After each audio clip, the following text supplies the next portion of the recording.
Hello, my friends. Welcome to the very quick version of the 40 Days to PMP Exam Success. Today, we are going into task 10 in process. I just wanted to remind you, if you need a solution really quick and you're not able to wait for all of these videos, you can go on down to hpmexam.com.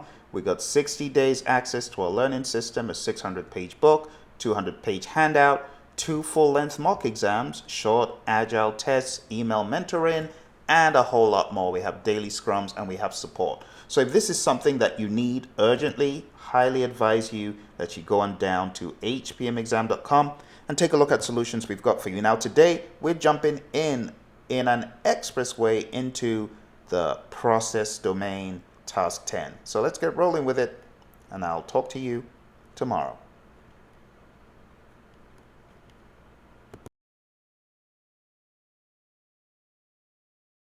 Hello, my friends. How you doing? Welcome to 40 Days to PMP Exam Success. Today, we're talking about a very far-reaching topic, and this is the 10th task in the process domain. And it's simply titled Manage Project Changes. Now, this is not to be confused with the business domain that talks about organizational change and much higher level type change. This is about change at the project level, so it's an appropriate place for it to be.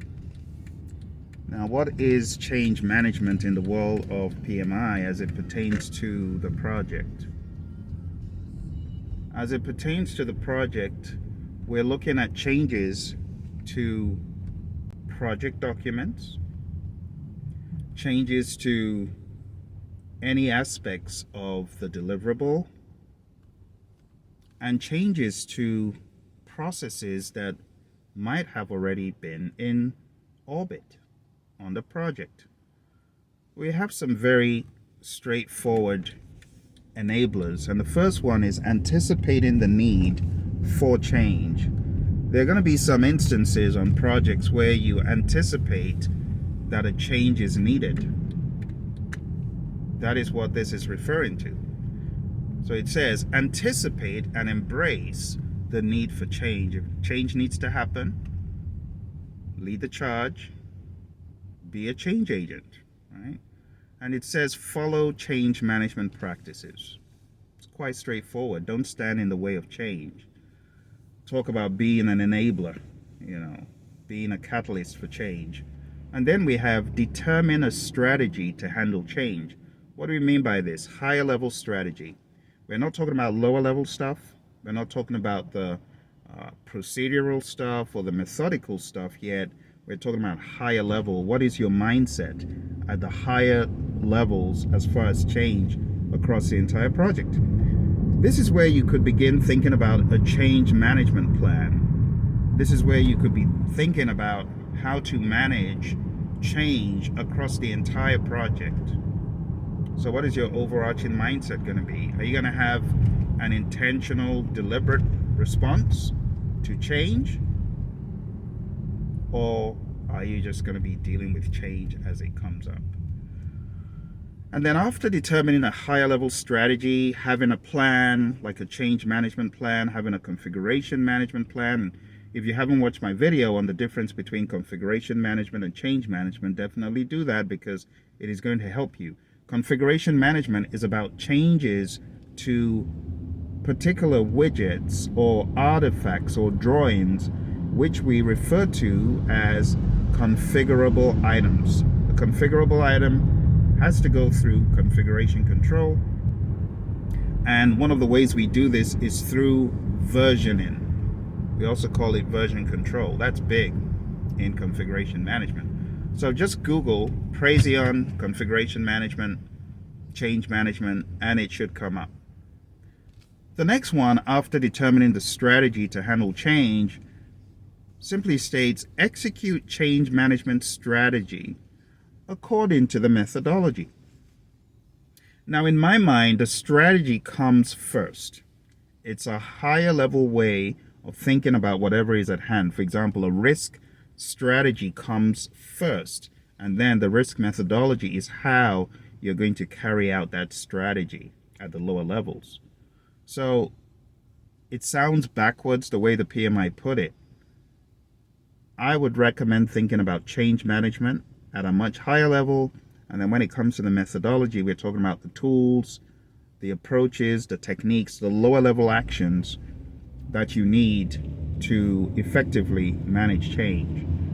Last but not least, we have the enabler called determine a change response to move the project forward. So how are we going to respond to change? How are we going to respond to this opportunity for change? Get it? Now, we have not talked about the methodology. So we need to talk about the lower level methodology for managing change on a project. So think about the different steps. It usually starts off with an awareness that someone needs a change, or someone is flat out asking for a change. It could be a verbal request. It could be a written request. On projects, there's something known as a change request form, and the change request form has to be completed, and then it is formal, it is official that a change is being sought. Okay? You might hear the term change request, you might hear the term change request form, change form, change order. These are all alternate names that people refer to these things as.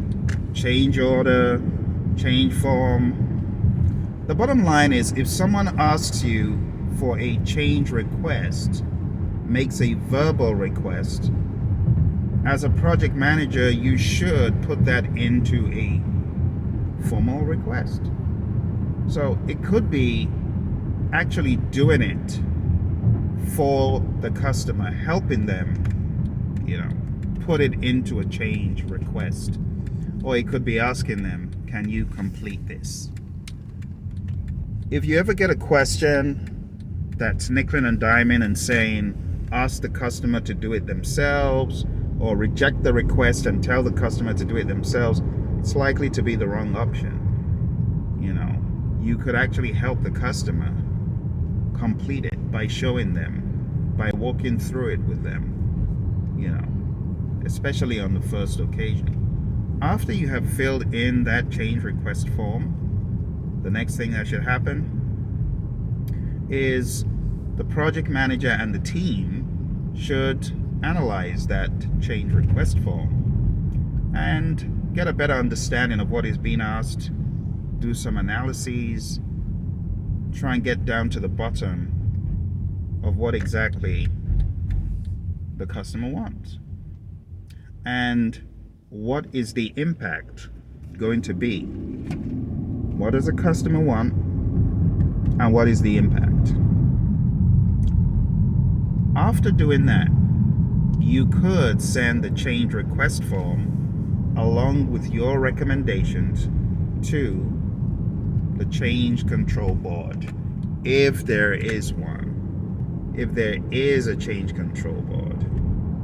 If there's not a change control board, it might be a very simple step, such as the project manager reviewing the change request.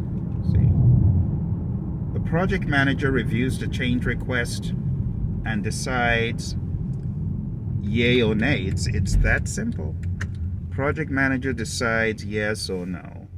If the project manager decides to go ahead and approve the request, the outcome is documented and is communicated to whoever needs it. If a project manager decides not to approve a request, then what happens is it is documented in the change log, and at the end of the day, customers are made aware of the outcome. It's that simple. See? So at the end of the day, every change request should be analyzed, should be reviewed, should be investigated as far as what will happen if we do this. Also, what will happen if we don't do this? What happens if we don't approve the change request?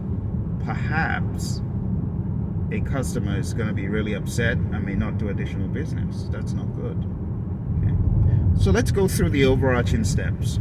1, change request comes verbally. 2, put it in formal writing into a change request form or change request. 3, log that change request into something we call a change log.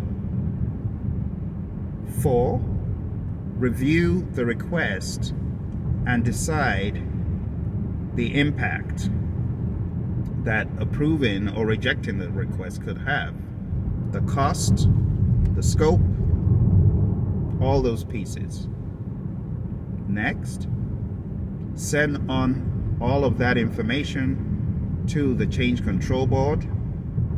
The change control board will review it, decide whether to approve or reject it based on what the project manager and team have sent in. And ultimately, their decision is documented in the change log and again communicated to stakeholders. Also be aware that the change board, the change control board, or even the project manager at any time could request additional information from whoever the requester is. At the same time, they could offer something different. They could say, we can't give you what you're asking, but we can give you option B. So that could also be something that happens in change management. Now, when it comes to change management in Agile, just be aware that Agile in and of itself is a change coping approach. You know, in the world of Agile, we manage change with Agile.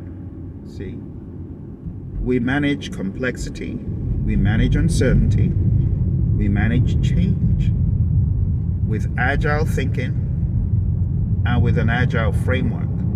So just keep that in mind, okay? Agile is a risk coping mechanism, change coping mechanism, complexity coping mechanism. Okay? And as far as how change is managed in Agile, it's extremely fluid, extremely dynamic. Okay? I believe we've covered everything you need to know, so check up change management plan, change log, change request, change order, accepted changes, accepted change request. Just understand all that terminology, and I'm sure the exam will be a lot more bearable for you. All right, I hope that gave you some good insights, my friends. Check for the questions. Make sure you answer all those open-ended questions. Make sure you answer any multiple choice questions. All right, so regarding questions, my friends, you already know the drill. This is the express version, so there are no questions, just the content. I want to cover this one more time so that you've got a robust idea of how change works. All right, so let's talk about that really quick. So let's backtrack, okay? In the video, I talked about a number of steps, and then when it came here, I talked about going back to the requester to ask for additional information. That is very, very normal. You get additional information, you may even negotiate to give something different.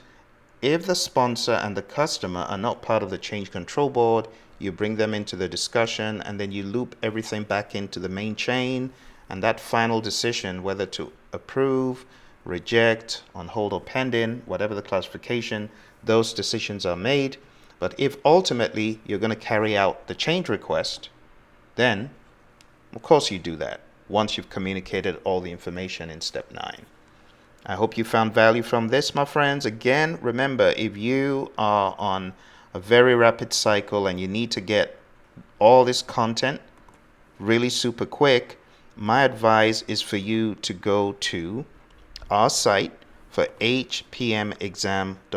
If you go to hpmexam.com, you'll see that we have a very robust curriculum with 4 hours of live training, 2 months access to our learning system, and all of this great extra stuff. All right? Thank you very much. Don't forget to hit like, subscribe, share with your friends. I'll see you in the next episode. Bye for now.